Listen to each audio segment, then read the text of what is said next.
ओकर बिजनेस ठप बा।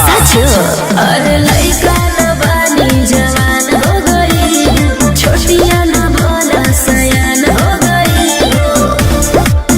हम देखने के मौत गाँव शहर में, शहर में। लागता तो हर जवानी रवि का के तीसरा लहर बा।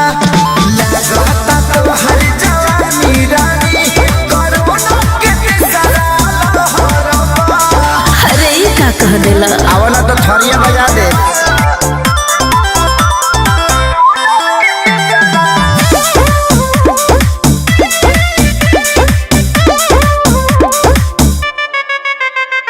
होई रिएक्शन इंजेक्शन के लेबा सहारा हो। हाँ हाँ डूबे तो कंडी है ठंडी में काला गुजारा हो। अरे ना हो। ए होई रिएक्शन इंजेक्शन के लेबा सहारा हो। अरे डूबे तो कंडी है ठंडी में काला गुजारा हो। सुना बोल बेबी बोल। घेर बाजन लबही दोपहर में, दोपहर में।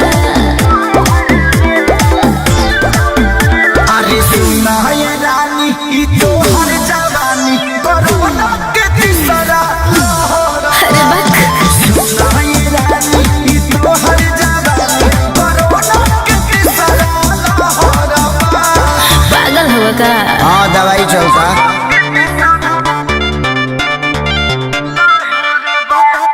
Music by Arya Sharma.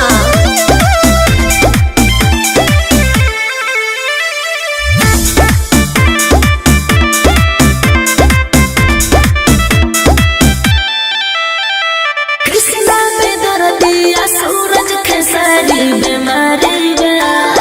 बुझ परेशानी बेचैनी में बानी लाचारी बा। ओ काहे हो? लइके बुझा ए जे कृष्णा पे दर्दिया सूरज खेसारी बीमारी बा। अरे बुझ परेशानी बेचैनी में बानी लाचारी बा। पीके मोर जलवा बोलियो में जहर बा। अरे जहर बा। डबल डोज ले वाली। सुना ये रानी तोहरो जवानी कोरोना के तीसरा लहर। सुना ये रानी तोहरो जवानी कोरोना के तीसरा लहर। हाँ तो मुंह तोप के रखिए ना तो धाली। हमहू चाहतनी कि धइये ले।